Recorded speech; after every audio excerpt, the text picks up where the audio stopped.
The World Wrestling Entertainment Promotion is responsible for bringing some of the most intense mainstream wrestling action to the world stage. Millions of people around the world are devoted and loyal fans of the WWE, and the promotion continues to grow in popularity. But stay tuned and don't go away, because we're about to reveal the facts that the WWE doesn't want you to know about. So first up, is the WWE comparable to a magic show? You're about to find out. In some respects, the WWE is a lot like a magic show. Everyone in the audience knows what they're seeing is fake, and the performers in the ring have an important duty to perform. And this duty is to essentially hide the tricks of the trade through sleight of hand, similar to the work of, a magician. But in the ring, this duty is much more difficult to execute properly. Wrestlers don't have long sleeves to pull doves out of, nor do they have a body double hiding behind a curtain who can take their place at the other end of a door. And in today's digital internet age, it's even more difficult for wrestlers to pull off these sleight of hand techniques. Nowadays, everything's captured in slow motion and sometimes laughed at by thousands of people online today, so it is nearly impossible for the WWE to keep its secrets from the public. But some would argue that this isn't necessarily a bad thing. Now, why? Well, because knowing the tricks of the trade has actually given fans a renewed appreciation for the incredible skill required to execute these compelling wrestling matches. And knowing the secrets to these death-defying wrestling moves can sometimes make it feel safer for the biggest fans who just can't resist trying some of the moves at home with their own backyard friends. But of course, we're not recommending anybody do that at all.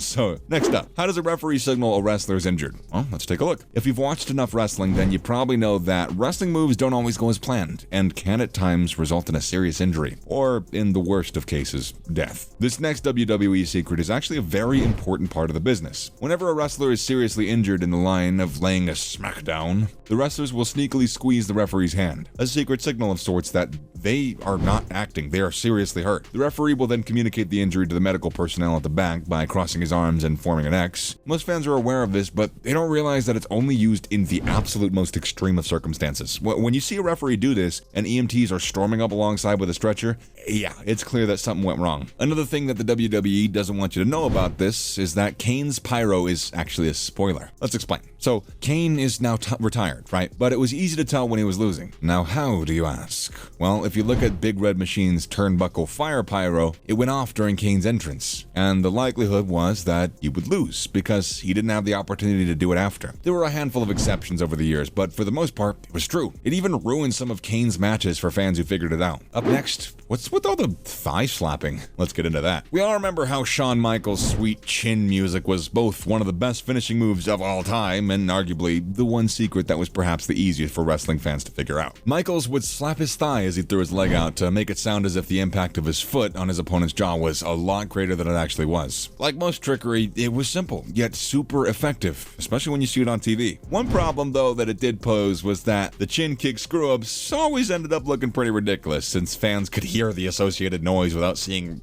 any physical contact. To be fair to Michaels, though, there really wasn't an alternative or anything for kicking someone in the face. Another thing the WWE has tried to do over the years, which is still an old wrestling trade secret, is known as tells. One of the wrestling secrets is how a pair of opponents are somehow always able to know what the other one's thinking. And sometimes wrestlers will actually tell each other verbally. John Cena was one such wrestler who was famously known for getting caught on camera calling a spot in the ring. There are more subtle ways to go about this. For example, if a wrestler plans to wriggle out of a suplex or backdrop, they could throw an arm up in the air. Likewise, if they want their opponent to reverse an Irish whip, squeezing their hands tightly in the setup is a great way to communicate their intentions in a very subtle way. We also know the details around this sort of thing thanks to amateur wrestlers who have divulged these secrets online. Tells can be very difficult to spot while watching WWE because not everyone uses the same tells. So stay tuned and don't go anywhere because we're pulling back the curtain and revealing a trade secret that the WWE does not want you to know. Next up, is it true that whoever sets up the spot is taking it? Well, let's see. For the most part, whoever sets up a table, whether it be in the corner of the ring or the outside, well, they're going to be the ones smashing through it. Now, why? Because the wrestler taking the fall needs to know exactly where they're supposed to land. Pretty simple, right? I mean, especially if they're supposed to drop from inside the ring while facing inwards on the turnbuckle or ladder, that would increase the danger associated with the stunt. So some believe it could be an attempt at swerving the crowd. And this doesn't just apply to table spots either. Many also believe that this is done for the sake of impressionable children watching at home. And it's a subtle way of warning them not to replicate or copy their heroes. As we know, children generally have this this monkey see, monkey do kind of mentality. So the message to children is simply, try and hurt someone at home and you're gonna be the one that ends up hurt. We mentioned hand squeezes and other gestures earlier, but there are other ways that the hand gestures have been used, especially when it comes to wrestler-referee communication. For starters, the referee is a lot more important than he or she looks. Refs help wrestlers keep time and are very crucial in ensuring that wrestlers don't get actually hurt. If wrestlers do something crazy like, say, a springboard backflip halfway up the entrance ramp, the ref is going to rush to their aid. But saying, I'm good, in mid-match is frowned upon. So wrestlers can convey the messages to refs by gently squeezing their fingers. Up next, does palm side up mean it's time for a tag? Let's take a look. Tag team bouts follow a strict, time-honored formula. One member from the good guy team, oftentimes a smaller one, is going to spend a lot of the match getting beaten up by his heel opponents, and will eventually tag in their bigger, more popular partner and mount a fight back. The second person in the equation is the one who spends most of the time on the apron, with their arms outstretched in the ring. This is the one who does the timekeeping. He or she must know when to make what is known as the hot tag. They communicate this to their partner by the position on their hand. If it's palm side down, not yet time, and the other wrestler should crawl slowly to the corner. But if it's a palm side up, then they have to leap across the canvas. This trick is a habit of ruining the suspense because no two wrestlers have ever tagged each other by slapping the back of their hands together. It's always palm to palm. So if they're about to break up, palm to face or chest. But let's talk crowd noise for a second. One of the WWE's most embarrassing secrets is the addition of crowd noises in posts to